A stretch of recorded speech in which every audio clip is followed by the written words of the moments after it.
Happy Friday, hockey fans. Welcome into Daily Faceoff Live, streaming live on the Daily Faceoff YouTube and brought to you by our friends at Fountain Tire. You and your family's safety is important. If you need new tires or maybe your engine has a little rattle, you can stop into Fountain Tire today and they will sort you out. Right now, you can save up to $225 on a set of 4 select tires, including Goodyear, up until December 14th. Plus, save $50 on any service of $150 or more. Some restrictions apply. Check out fountaintire.com as we bounce our way into the weekend the same way that puck bounced its way past Marc-Andre Fleury last night. We'll talk about that in a little bit. But Frank Seravalli, how are you doing? I'm good. Yeah, busy week. I mean, you think about all that went into this week. Ovechkin injury, Jim Montgomery firing. We've got some updated Four Nations face-off projected rosters for you. A Department of Player Safety conversation. The Fleury goal. I don't know. Could we jam anything else into this week? We are going to try our best to get through all that in the next 30 minutes. We got an all 32 coming up with Cole Bagley. He covers the Utah Hockey Club. But first, Frank, let's start with the injury news we got yesterday about Alexander Ovechkin. It is certainly not best case scenario for the Capitals winger, as he will miss the next 4 to 6 weeks with his leg injury. So I went and kind of mapped it out here. He could return on January 2nd. That would be like the 5-ish week mark of this whole thing when you look at how the Capitals have their days off, which means he would miss a grand total of 19 games and would have 45 more games to go in the regular season. This does deal a big blow to his chances of breaking the record this season. Yeah, and I think the worst part about it is just the incredible start that he was off to. I mean, this is the guy that was not just for the Washington Capitals, but leading the league in goals. And it was a question of when, not if, he was going to break the record this season. Now it's, will this linger into next season? Which, look, I mean, from a Chase perspective, it's never the worst thing to have it carry over and the drama to build. But he was on such an incredible pace. And so the next thing you ask is, well, will he be able to pick up where he left off? I mean, let's just consider the numbers. He's missed 35 games in his career. Actually, last night was 36 total in like 1,500 almost NHL games that he's been available for. That's an incredible number. And when you look at, now this injury, this could potentially be 50% of his entire career total of games missed. That's a wild stat. So it goes to show just how much of a horse he's been, how durable, and not only that, just how well he played to this point this year. The man was shot out of a cannon, and we were all kind of waiting at some point through the first 10 games, 12 games, whatever it might be. Is he going to slow down? And then to have it come after a hat trick and a hat trick watch in the last game against Utah before the injury, just brutal. Yeah. You know what's almost interesting, though, is I'm just flipping through his game logs last year to see when he finally got to 15 goals last season. Frank, in a weird way, he might almost come back and still be on the same pace he was last year, which again says a lot about how hot he was this year, but also how hard he struggled last season. So you're saying if he comes back and finishes the year at the pace that he finished last season on, will he get there? Yeah, he'd get there. What's the math on that? Oh, don't make me do math on the air. But if I'm understanding things right in my brain, the pace is dead on. Oh, wow. Look, I guess so, not impossible, but to think that a 39-year-old is just going to come back and be exactly what he was to start the year, I feel like that's a lot to ask. And what happens if this does stretch into a 6th week or whatever? The math gets fuzzy in a hurry. Yeah, it really does. Moving along to the other storyline that's been dominating the headlines over the last few nights, Frank, George Parros comes out and does a little bit of a PR tour here after the hit that was not a suspension, not a penalty. Zach Whitecloud on Matthew Nyes. Obviously, if you don't know the backstory, Leafs fans especially fired up considering that Ryan Reeves got 5 games for a hit to the head last weekend in the game against the Oilers. But you wanted to highlight something in that Department of Player Safety video. Well, yeah. And first off, we typically only hear or see a video on a suspension. So we see what the illegal hit looks like. But I find it to be so much more helpful to have an educational video for everyone involved, every stakeholder here, whether that's the fans, but the players want to see this, coaches, executives, media. It's helpful and instructive to us. It's instructive to everyone to also then look at what is deemed a legal hit to then be able to walk through it and separate and make some distinctions. So to anyone that was critical of this video, we'll talk about that in a second, but I want to play this one specific chunk of the video that I found to be most informative because it talks very clearly and shows two examples of how the Department of Player Safety views a hit to the head. And it really has to do with, and this is probably, it's not a new thing, but the way that they spelled this out in terms of the body moving in conjunction with the head. Take a listen. Let's look at the video examples. On this hit by Jeannot, while contact is made simultaneously with the head and body, it is clear to us that Boeser's head absorbs the majority of the impact of this hit. Jeannot's arm does contact Boeser's body, but Jeannot's shoulder cap is driven directly into the chin of Boeser with force. On this hit by Reeves on Nurse, Reeves makes minimal contact with Nurse's body, and the head absorbs the brunt of the impact. Note the way Nurse's head moves independently of his body in absorbing the force of this hit. On the hit by Whitecloud hits through the body of Nyes. While there is inarguably head contact here, we see Nyes' entire body stopped in its tracks and driven backwards simultaneously with his head in a way that indicates the body absorbed the force of this check. So let me get on my soapbox for 1 second.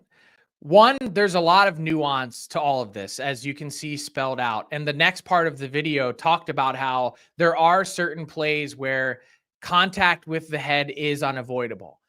My biggest beef with all of the complaining that happens on social media is a lot of what people complain about is that they'd actually like to have a rule change in place in which all hits to the head, kind of like the IAHF has in tournament play, they are penalized and handled totally differently. So complaining about the Department of Player Safety and George Parros would be like going down to your local precinct and complaining about the laws and how they're written. His job is to enforce the rules that are handed to him. If you have a complaint with hits to the head and how often contact is made and the position that players are being put in and the continued abuse that they take, that's a totally different discussion and conversation, which I'm not opposed to getting into and having. But my point here is then go after the GMs, go after the competition committee, and go after the players who all have a say in those three things. And no one has wanted to change it pretty significantly from what it's been over the last, 12 years or so since Rule 48 was really taken up. That's the argument here. If you don't like any contact with the head, that's separate and aside from what we're talking about here in this video. And it goes to show you with a video like this, the process that's in place to review things like this. People just think it's, spin the wheel of justice in the Department of Player Safety and, you get what you get. It's varied. It's not consistent. There's a lot of things that go into it. They broke some of them down for you. It's history. It's precedent. It's a lot of other things that are connected to it. And so it drives me a little crazy when people want to engage in an online debate.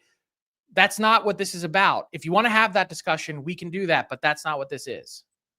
Yeah, I think, again, the chat, I think most level-headed people, even if you didn't understand it at first, if you watch the explanation, as we can see here, a couple people commented, like, Parros spelled it out pretty clearly, and that video really did. And maybe it's just a matter of the NHL and the Department of Player Safety doing more of this. But then there's also a part of me that's like, the people who don't get it just don't want to get it. Well, that's just the world we live in 2024. Nothing's ever good enough. It's never enough, no matter how transparent you are. And look, that said, I think they could always use more of these explainers to help get everyone on the same page so that perhaps the volume is just quieted down a bit, because if you see more of it and understand more of it, then you can begin to wrap your head around it more. We're about 10 days away, roughly, from the Four Nations Faceoff rosters being announced. So we figured that was a good time to go update the projections that we did at the beginning of the month. Now, our Finland and Sweden GMs that we appointed, and Stephen Ellis and Uffe Boden, didn't make a ton of changes to their rosters. Ellis's one was Kotkaniemi in, Machelli out. And on the Sweden side of things, it was Nils Hoglander out and Ricard Raquel in. But Frank, you were the most active of our armchair Four Nations GMs or projectors in all of this. You're naming Team USA for us, and you had 3 players coming in and out. Take me through some of the changes. Well, to be clear, these are exactly the types of discussions that Team USA and Canada particularly are engaged in this last week or 10 days before the rosters are due to be submitted. We're not grinding on, top 6 forwards and top 4 defensemen. It's really down to like who's going to be the 12th, 13th forward and who's going to be the 6th, 7th defenseman. And maybe if you're Canada, you're squabbling over goalies still and you're trying to pick the hottest hand and you give it an extra runway. But when it comes to my Team USA roster, look, I had 3 changes. I had Chris Kreider out. I just found the way that Tage Thompson has played to this point. He's been dominant, and I think it's really tough to deny him a spot with the size that he brings and the different elements. I left in Vincent Trocheck from the New York Rangers, and I know that's Ranger on Ranger crime there, but to me, when you look at this, Trocheck and the minutes that he plays under Peter Laviolette, how much more he sees speaks to the versatility that he has compared to Kreider and speaks to the trust that he has in the lineup. And that's really what you're looking for when you're putting together, the bottom 6 that you have for Team USA is give me some different elements to bring to the table. What are you going to be doing at even strength since you're not going to be on the power play? And Kreider is an unbelievable net front presence, a tough guy to leave off, but I think that's probably the right play. I mean, you look at someone like Matt Boldy, he scores again last night in Edmonton. He's been north of a point per game so far this season. Maybe a little bit of pause with JT Miller and the leave of absence, but I would think that the body of work that he's put in to this point, that probably makes him a really safe bet still for the Americans. But when you look at the defensive side of it, this is where I made the most changes. Zach Werenski coming off of a 5-point night. That actually wasn't what did it for me. I had made this change a couple days ago, but look, 5 points in the OT winner certainly isn't going to hurt.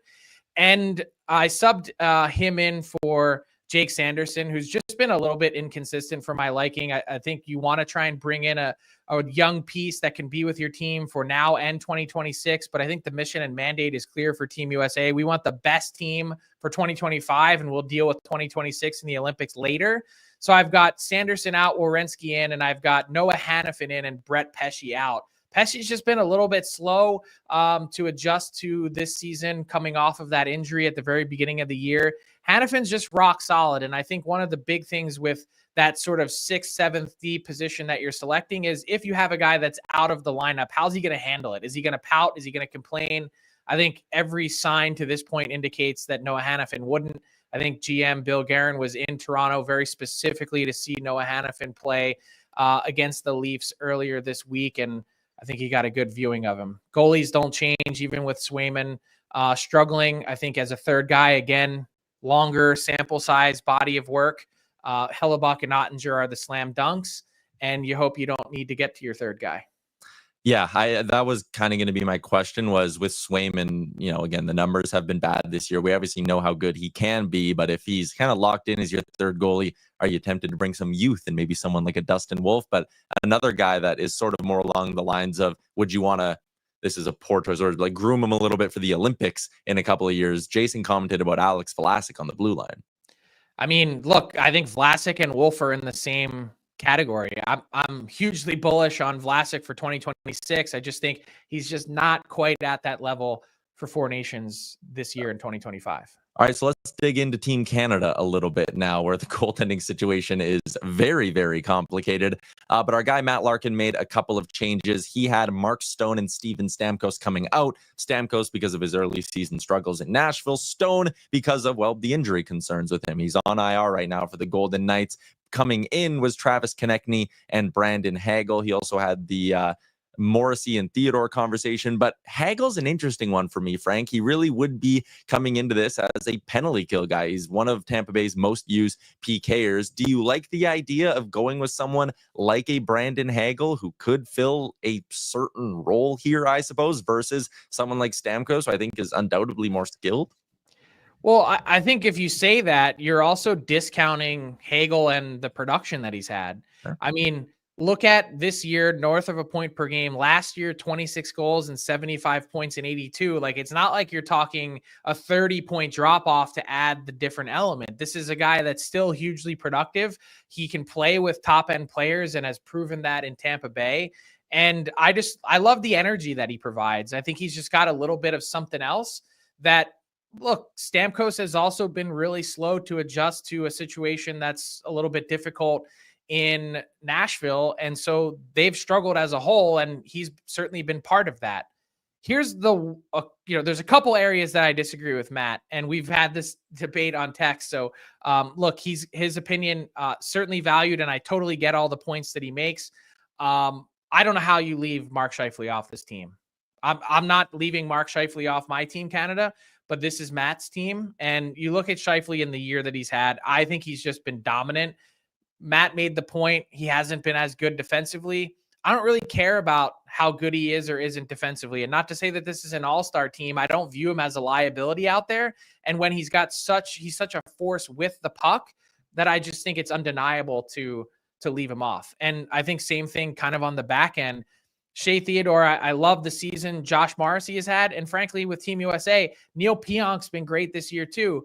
But I'm putting Shea Theodore on, and I'm probably going to have Travis Sanheim in for Mackenzie Weegar, for instance. But those are just some little things here or there.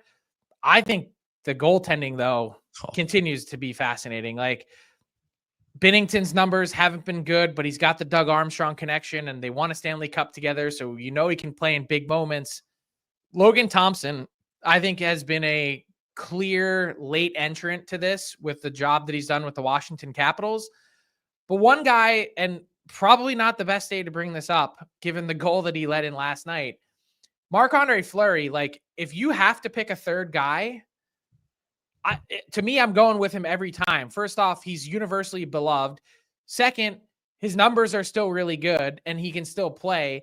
And third, if he's just going to be the third guy anyway, and the goal is to make everyone feel good and sort of be I don't want to say mascot, isn't that exactly who you want on your team? Like, if need be, if you were pressed into playing Marc-Andre Fleury, would you feel like you don't have a chance to win in the championship game, winner take all? I'd feel just as good about him with his career track record as anyone else. Yeah, Frank, I'm totally with you on that. And for me, I get the Doug Armstrong connection for Binnington, but he doesn't have the best numbers out of the Canadian-born goalies on his own team. Joel Hofer has better numbers than him this year, and Aiden Hill's got an 888 as well. So I don't know. There's no right answer for Canada and the goaltending. It's going to be, without a doubt, their biggest weakness. And if they don't win the tournament, I think it's kind of a Captain Obvious thing to say. It will be because of their goaltending. Like, it's absolutely brutal. So I don't know. We're going to have Carter Hutton on the show Monday, so we'll maybe talk a little bit more about this then. But we are running a little bit behind because we got to get out to our big segment for the day and a new edition of the All 32.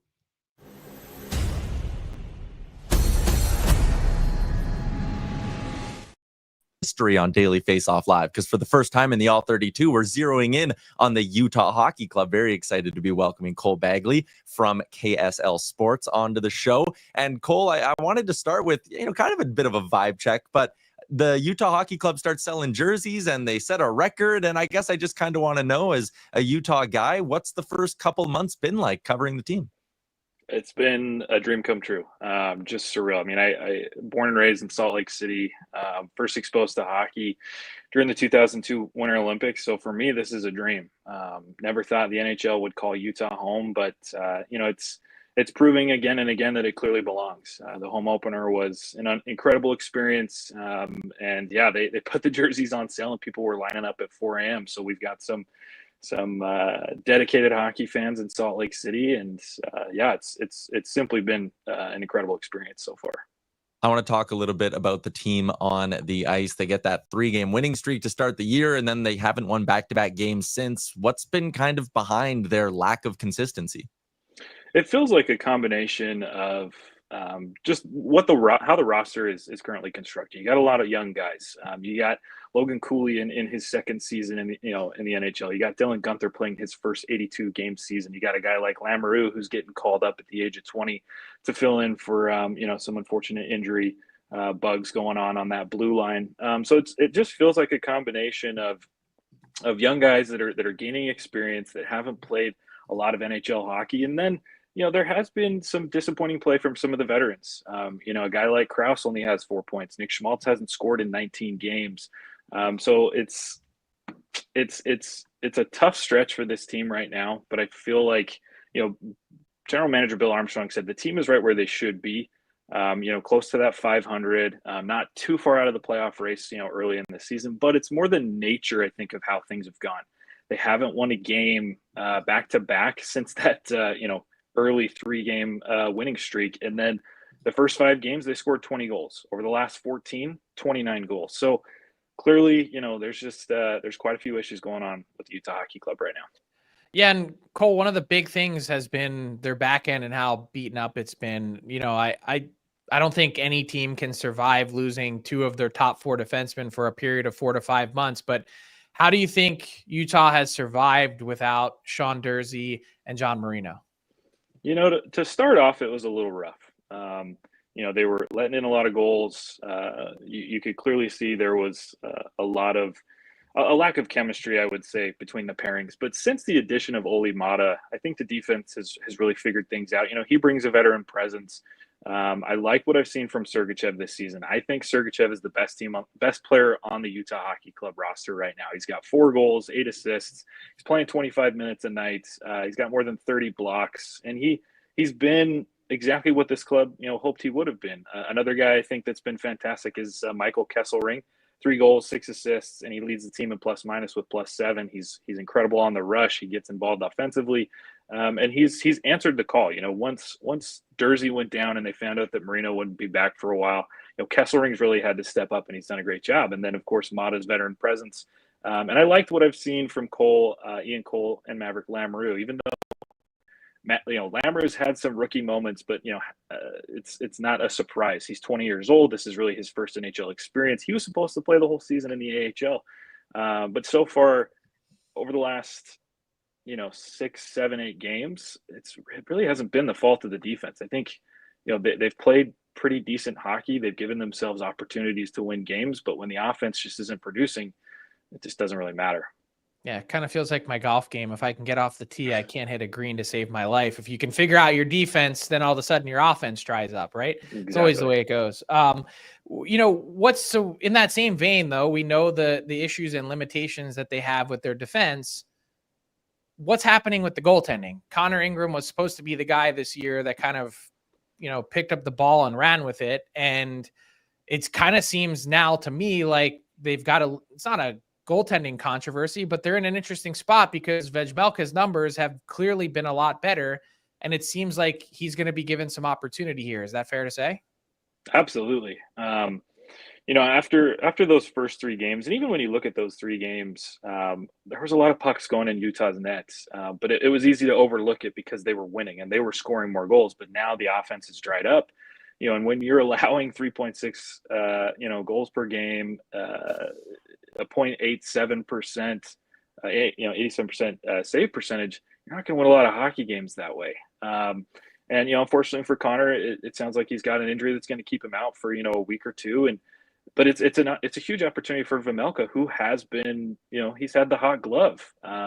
Unfortunately, in the games that he started, I think he's 1-5, but that's none of that is really on him. He's only allowing 2.3 goals a game. He's saving, well above where Ingram's at. I think Vejmelka's got one of the top 10 best save percentages in the NHL right now. So yeah, for me, Vejmelka is the obvious choice. I think that the rotation should shift in favor of him right now. As you guys know, a lot of times in the NHL, goaltending is about who's got the hot glove, and right now it's very clearly Vejmelka. Cole, we got a Utah resident, Rusty, in the chat. He says, you're a great reporter. Glad to see you on the show. We were happy to have you. Appreciate you carving out some time while you're on the road trip for us. Hey, well, I really appreciate it. Like I said, it's been a dream. It's been an honor. And to be able to be one of the voices to usher in the NHL into Utah has been just out of this world, to be honest. So very, very much appreciated. Cole Bagley from KSL Sports. Appreciate your time, man. Safe travels. Hey, thank you very much.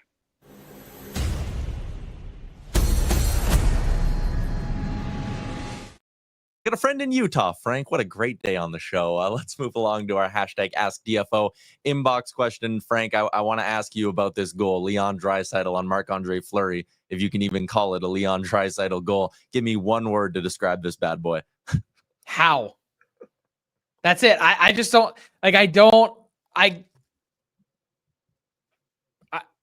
No, I don't have any words for this because I've seen. Look, I've spent a ton of time over the last 6 years coaching my kid, and I've seen all kinds of goaltending from 4, 5, 6-year-olds, and including a lot of skaters that try and play goaltending. And I've never seen anything like that. Like at the very last second, Pat, can you, if we get to the side angle again, is the puck actually in the air? Does it hop over his stick? Oh, it's a massive jump. It's actually like they showed an angle in the arena last night too. That was like a super in tight one. It jumps. I'm not even kidding, Frank. Probably about 7 inches off the ice at the last second. Like, see, oh, there you go. Yeah, that's crazy. Like, it's not even real. It's kind of on Fleury, obviously, but like this is an all-time bad bounce. Well, it's not just the bounce, but you'd also think that just like it would catch him somewhere on his body or in his 5-hole or something, like catch a pat. Like that's it right there, Pat. You nailed it. I mean, look, I still, if you gave him, even with that bounce, if you gave him 100 cracks at it, how many more times does he look more awkward than that? And also, I want to give Fleury some love here because he was vintage Fleury. He was frustrated after that when he did his little skate to the boards and back. He took the puck and fired it off the boards. And then on the next play, he stopped one from center ice and the crowd gave him the Bronx cheer. But then later in the game, Frank, there was another dump in that hit a rut, and Fleury actually had to kind of like jump up and stop it with his shoulder. And you kind of know where I sit at Oilers games. I'm right down there. You could see the grin on his face when the crowd was giving him another Bronx cheer because it almost happened again. Man, that's crazy. And I also, one of the other like underrated parts of this was McDavid's face in the goal celebration. Like he was just like, it was funny. All right, let's move along to our daily bets for the day, brought to you by Bet365. Download the app today. Use the promo code NATION. That's NATION. Whatever the moment, it's never ordinary at Bet365. Couple of plays for you tonight. I like the Jets on the puck line against the Pittsburgh Penguins. Winnipeg responded nicely against the Panthers. We talked about that earlier in the week, and even though they're on the road, I like them to cover this 1.5 point spread at plus 145. And I like the over between Buffalo and Anaheim. Sometimes I think two teams, and I mean, Buffalo's been up and down this year. Anaheim, I guess the same. They've won 3 in a row. I think we'll see a lot of goals. I think this could be a very chaotic game between the Sabres and Ducks. And it's a Friday night, so I'll give you a goal score parlay as well. Nick Ehlers and Dylan Cousins are both sitting around north of 10 straight shots on net without a goal. I like them both to bounce back and finally find the back of the net. Give me Cousins, Ehlers at plus 880, which brings us to garbage time to wrap up the week. Frank, and why not go into the weekend with a little bit of a chuckle from the Seattle Kraken game the other day? Outstanding. I mean, first overall and second on the road. I just love how he just drills him with it right in the face.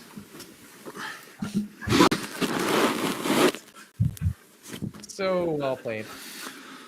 Schwartzy. Schwartzy. That's Gets you every time. Jaden Schwartz, one of a kind. Yeah, flips the towel. And again, just like we talked about a 1 in a million bounce on the Marc-Andre Fleury one. What are the odds that Schwartz launches it and it happens to go on your coach's head? Great stuff. Great stuff. That's a wrap on this week's edition of the show. Shout out to Cole Bagley once again for popping on, our producer, Pat Puff, everyone in the YouTube. You guys were tremendous. We will be back on Monday to recap what should be a good weekend in the NHL. Enjoy the hockey, and we'll see you next week.